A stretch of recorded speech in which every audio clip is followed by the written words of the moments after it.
Hello everyone. आज इस lecture में हम समझेंगे कि रीजनल प्लानिंग यानी कि प्रादेशिक नियोजन किसे कहते हैं। Regional planning basically two words के कॉम्बिनेशन से बना है। First is regional and second is planning.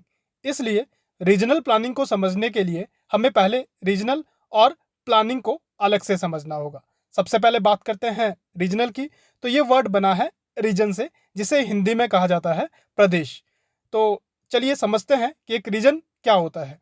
A region is a finite aerial unit bounded by physiographic, political, administrative boundaries and possesses some specific physical, social, or economic characteristics of its own so as to make it distinctly identifiable from and yet integrated with its adjoining areas। इसका मतलब है कि एक ऐसे क्षेत्र को प्रदेश कहा जाता है जिसकी अपनी निश्चित सीमाएं हो, जो कि भौतिक, राजनीतिक या फिर प्रशासनिक किसी भी आधार पर बनी हो सकती है, तथा अपनी कुछ ऐसी विशेष भौतिक, सामाजिक या फिर आर्थिक विशेषताएं हो जो कि उस क्षेत्र को एक समान या फिर समरूप बनाकर अपने आसपास के क्षेत्रों से अलग पहचान देती हो।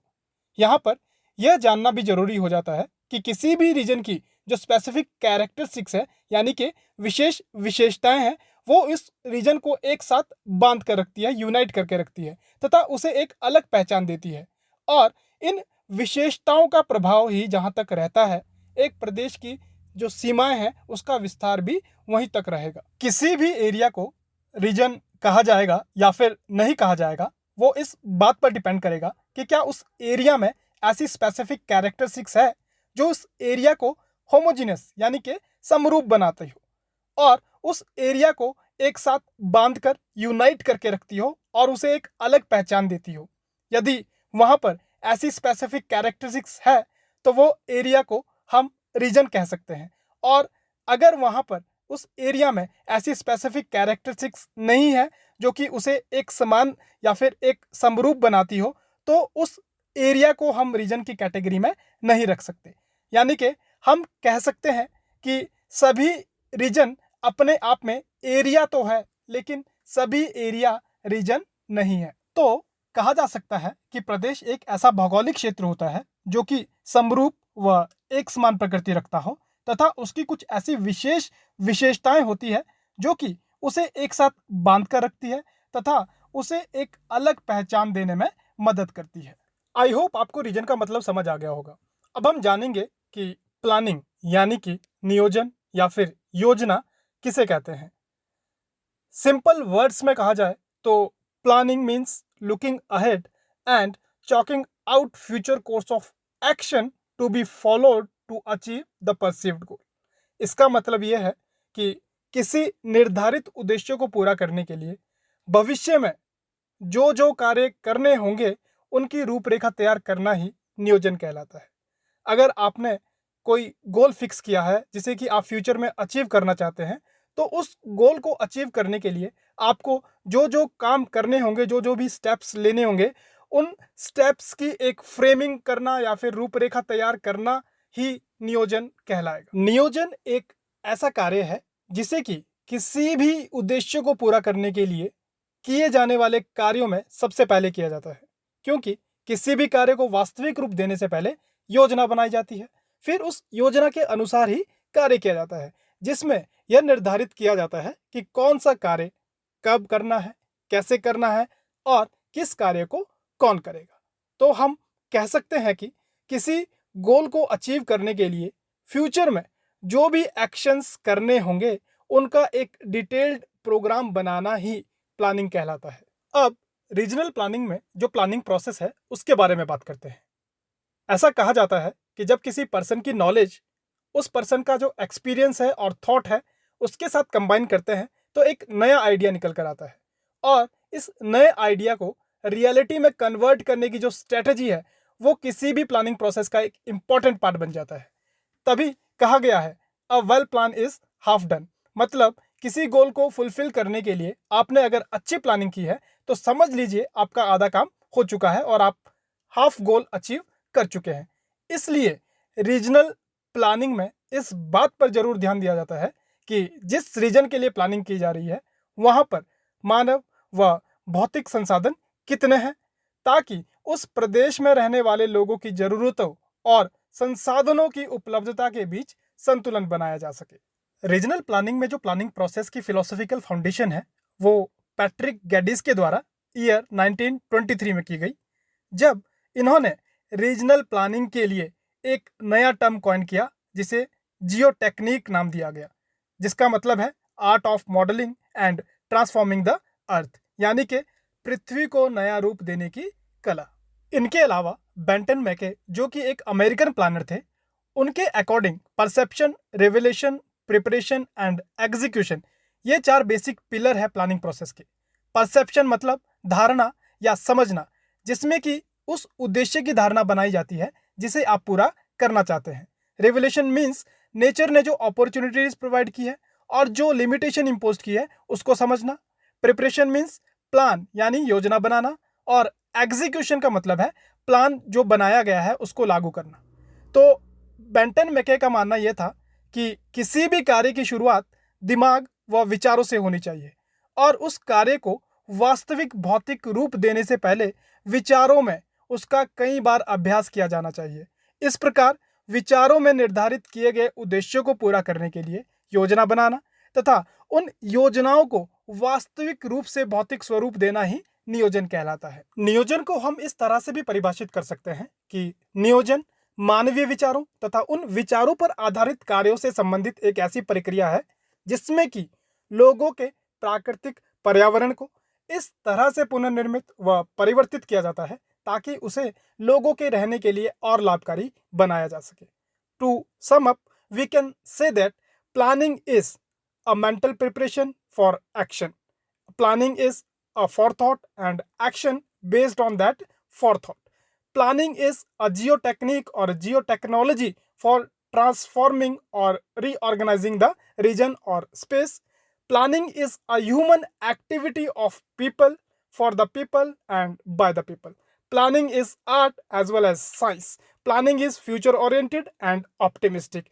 And planning consists of 4 pillars, that is perception, revelation, preparedness and execution. बात की जाए टाइप्स ऑफ प्लानिंग यानी नियोजन के प्रकार की, तो वैसे तो प्लानिंग को क्लासिफाई करना एडवाइजेबल भी नहीं है और पॉसिबल भी नहीं है, लेकिन फिर भी प्लानिंग को प्लानिंग एक्टिविटीज के सब्जेक्ट के बेस पे डिफरेंशिएट किया गया है या फिर उसे डिफरेंशिएट किया जा सकता है, जैसे कि यूटिलिटेरियन और फंक्शनल प्लानिंग।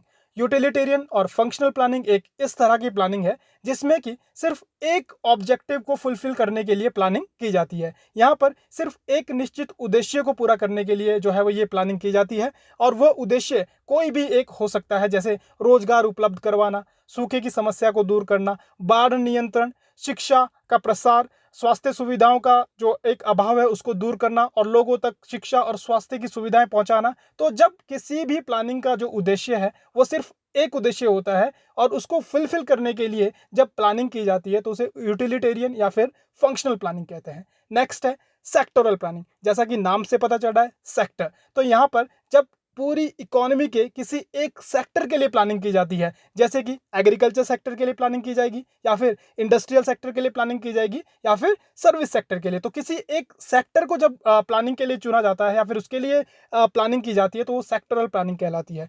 कॉम्प्रिहेंसिव प्लानिंग, ये एक सेक्टरल प्लानिंग से थोड़ा सा बड़ा आप कह सकते हैं कि एक फॉर्म है जिसमें कि किसी एक सिंगल एक्टिविटी के जितने भी एलिमेंट्स हैं उनको एक साथ लेकर प्लानिंग के अंडर उसको लिया जाता है और यहाँ पर पूरे एक सिंगल एक्टिविटी के सभी एलिमेंट्स के डेवलपमेंट पे जो है वो ध्यान दिया जाता है, तो उसे कहते हैं कॉम्प्रिहेंसिव प्लानिंग। टाइम बेस पे देखा जाए तो शॉर्ट टर्म प्लानिंग है। शॉर्ट टर्म प्लानिंग का मतलब है कि कोई अचानक से आने वाली समस्या के लिए जो प्लानिंग की जाती है जिसमें कि उद्देश्यों को कम समय में पूरा करने की योजना बनाई जाती है। इसी तरह लॉन्ग टर्म प्लानिंग एक ऐसी प्लानिंग है जो कि भविष्य के लिए की जाती है, जिसमें कि भविष्य को ध्यान में रखते हुए योजनाएं बनाई जाती है और उद्देश्य को लंबे समय में पूरा करने की योजनाएं बनाई जाती है। पब्लिक सेक्टर प्लानिंग, ये प्लानिंग गवर्नमेंट और गवर्नमेंट एजेंसीज के द्वारा की जाती है जिसका मुख्य उद्देश्य समाज कल्याण करना होता है। प्राइवेट सेक्टर प्लानिंग, यह प्लानिंग जो कि प्राइवेट एजेंसीज के द्वारा अपने आर्थिक लाभ के लिए की जाती है।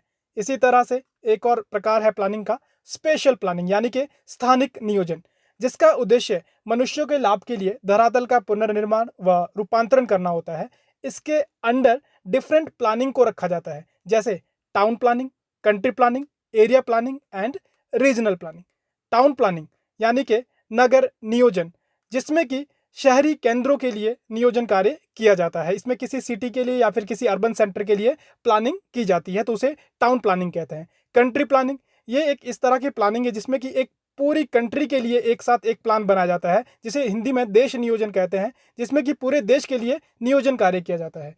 एरिया प्लानिंग, जब किसी एरिया के लिए प्लानिंग की जाती है, जिसमें कि टाउन भी हो सकता है या फिर एक पूरी कंट्री भी हो सकती है या कंट्री का कोई भी भाग हो सकता है, तो उसे एरिया प्लानिंग कहते हैं। और इसी तरह से एक और प्रकार है स्पेशल प्लानिंग का, रीजनल प्लानिंग, जिसे कि प्रादेशिक नियोजन कहते हैं। इसमें किसी एक रीजन के लिए प्लानिंग की जाती है। अब रीजन और प्लानिंग को समझने के बाद हम समझेंगे कि रीजनल प्लानिंग यानी कि प्रादेशिक नियोजन किसे कहते हैं। ऐसा माना जाता है कि रीजनल प्लानिंग की जो फिलोसॉफिकल फाउंडेशन है वो अमेरिकन प्लानर बेंटन मैके के द्वारा ईयर 1928 में की गई, जब उन्होंने एक बुक पब्लिश की जिसका टाइटल था new exploration of philosophy of regional planning. बात की जाए रीजनल प्लानिंग की, तो regional planning is a deliberate and organised process of development of a region which in its course bring out the development potentiality of each region and taking into consideration the limitation of both human and material resources within each region, suggest strategies for their development so that the nation as a whole can attain a higher level of economic well-being। मतलब ये कि प्रादेशिक नियोजन एक ऐसी प्रक्रिया है, एक ऐसी तकनीक है जिसमें कि सोच समझकर योजनाबद्ध तथा संगठित व संयोजित तरीके से किसी प्रदेश के संपूर्ण विकास के लिए योजनाएं बनाई जाती है। और जब ये योजनाएं बनाई जाती है तो इस बात का जरूर ध्यान रखा जाता है कि उस प्रदेश की जो विकासात्मक क्षमताएं हैं वो कितनी है, उस प्रदेश में जो संसाधन है, चाहे वो भौतिक संसाधन है या फिर मानवीय संसाधन है, उनकी उपलब्धता कितनी है, ताकि संपूर्ण प्रदेश या फिर संपूर्ण राष्ट्र के विकास के लिए एक योजना बनाई जा सके। आइडन एंड मॉर्गन के अनुसार प्रादेशिक नियोजन को केवल आर्थिक नियोजन या फिर भौतिक नियोजन नहीं कहा जा सकता, बल्कि यह नियोजन का एक ऐसा रूप है जिसका मूल उद्देश्य प्रदेश का भौतिक, सामाजिक, आर्थिक व राजनीतिक विकास कर प्रदेश का संपूर्ण विकास करना होता है। और जैसा कि हम पहले भी डिस्कस कर चुके हैं, जिस प्रकार एरिया प्लानिंग में जो प्लानिंग यूनिट है वो एक एरिया होती है, टाउन प्लानिंग में जो प्लानिंग यूनिट है वो एक टाउन होता है, तथा कंट्री प्लानिंग में पूरी कंट्री जो है वो एक प्लानिंग यूनिट होती है, उसी प्रकार रीजनल प्लानिंग में जो प्लानिंग यूनिट है वो एक रीजन होता है। और किसी भी रीजन के डेवलपमेंट के लिए जब रीजनल प्लानिंग की जाती है तो वो प्लानिंग केवल उस एक अकेले रीजन के लिए ना होकर उसके आसपास के सभी रीजन को ध्यान में रखकर की जाती है, ताकि रीजनल प्लानिंग के गोल को बेटर वे में अचीव किया जा सके। अब तक किए गए डिस्कशन को ध्यान में रखते हुए हम ये कह सकते हैं कि अलग अलग लोगों के लिए रीजनल प्लानिंग का मतलब भी अलग अलग हो सकता है। कुछ के लिए रीजनल प्लानिंग एक ऐसी न्यू टेक्निक है जिसके थ्रू किसी रीजन में बेटर सेटलमेंट ऑर्डर को अचीव किया जाता है। कुछ के लिए रीजनल प्लानिंग एक ऐसा प्रोसेस है जिसके थ्रू ह्यूमन नीड्स को फुलफिल किया जाता है। कुछ के लिए रीजनल प्लानिंग प्रेजेंट टाइम में जो सिविलाइजेशन है और जो सोसाइटी है या फिर जो पीपल है उनकी प्रॉब्लम को सॉल्व करने की एक नई टेक्निक है। कुछ के लिए रीजनल प्लानिंग सिर्फ एक आर्किटेक्चरल प्लानिंग का एक एक्सटेंडेड फॉर्म है। कुछ के लिए रीजनल प्लानिंग एक न्यू सोशल और पॉलिटिकल मूवमेंट है। वहीं कुछ के लिए रीजनल प्लानिंग एक ऐसा प्रैक्टिकल सब्जेक्ट है जिसमें कि ह्यूमन और इन्वायरमेंट रिलेशनशिप को इम्प्रूव करने पर फोकस किया जाता है। कुछ के लिए रीजनल प्लानिंग एक ऐसी ह्यूमन एक्टिविटी है जिसमें कि किसी रीजन में रहने वाले लोगों के लिविंग कंडीशन को इम्प्रूव किया जाता है। कुछ के लिए रीजनल प्लानिंग किसी रीजन के ओवरऑल डेवलपमेंट की एक स्ट्रेटजी है। कुछ के लिए रीजनल प्लानिंग एक इस तरह की प्लानिंग है जिसका एम रीजन और उस रीजन में रहने वाली सोसाइटी का वेलबींग करना होता है। रीजनल प्लानिंग एक ऐसी आर्ट एंड साइंस है जिसमें कि किसी रीजन को इस प्रकार से रीऑर्गेनाइज और रीशेप किया जाता है जिससे कि उस रीजन में रहने वाले लोग और उसकी सोसाइटी को बेस्ट वे में सर्व किया जा सके और रीजन का ऑलराउंड डेवलपमेंट एंड ग्रोथ किया जा सके। यहाँ पर ऑलराउंड डेवलपमेंट का मतलब यह है कि रीजन के सभी physical, social, economic, cultural, political and psychological dimensions को ध्यान में रखा जाए ताकि किसी रीजन का ओवरऑल डेवलपमेंट हो सके। अब क्योंकि रीजनल प्लानिंग में रीजन के सभी डायमेंशन को डेवलप करके ओवरऑल डेवलपमेंट पे ध्यान दिया जाता है। इसलिए हम यह भी कह सकते हैं कि रीजनल प्लानिंग एक इस प्रकार की प्लानिंग है जो कि physical planning, social planning, cultural planning, political planning and psychological planning के सिंथेसिस से बनी है। एट लास्ट हम कह सकते हैं कि रीजनल प्लानिंग किसी रीजन को रीऑर्गेनाइज और ट्रांसफॉर्म करने की एक ऐसी जियो टेक्निक यानी कि भू तकनीक है जिसमें किसी रीजन में रहने वाले लोगों के जीवन स्तर को सुधारने व अच्छा बनाने के उद्देश्य से उस रीजन का कॉम्प्रिहेंसिव और ऑलराउंड डेवलपमेंट किया जाता है। आई होप ये लेक्चर रीजनल प्लानिंग के कंसेप्ट को समझने में आपकी मदद करेगा। इसके अलावा इस टॉपिक से रिलेटेड अगर आपका कोई डाउट हो, कोई क्वेरी हो, तो आप कमेंट के थ्रू मुझसे पूछ सकते हैं। मैं कोशिश करूंगा कि कमेंट के थ्रू उस क्वेरी को, उस डाउट को दूर किया जा सके। Thank you.